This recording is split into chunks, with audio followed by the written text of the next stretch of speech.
Okay, we looked a minute ago at velocity editing, but there's a couple more controls related to velocity that I just wanted to show you here. So let's go back to our crazy invented melody here, and let's see what it did with the velocity. That's cool. So if we look down here, we've got a couple more controls. We can randomize the velocity. I've already showed you that. And we can give it kind of some limits. So I believe this is setting an upper range. So we can say, don't go above 101. We can also set a ramp. Now this is a new thing we can do. So we can say, ramp the velocity up. This kind of takes the place of like a volume fade, but just in the MIDI world.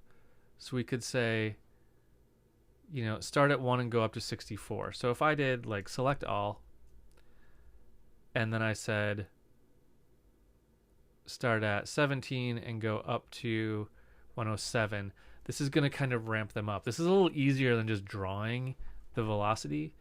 And I can say deviation, like give it a little bit of randomization, right? So that means that the velocity we get is going to be in this range somewhere. So adding this little bit of randomization can make it a little more human, right? So if I did this, then we're going to get a more natural sound. When a person plays this kind of a keyboard or any kind of instrument, you know, they don't play exactly the same velocity every time. That's unless they're a robot. So to make a more natural sound, add this deviation just so that it's nothing that you would really notice if listening to it, but unconsciously it'll make it sound a little more natural and human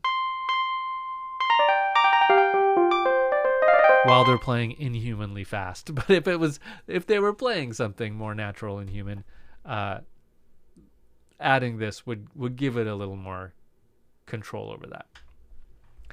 Now there's another thing built into the piano roll editor that gets us some cool opportunities for more of that kind of chance and randomness. So let's move on to a new video and talk about that.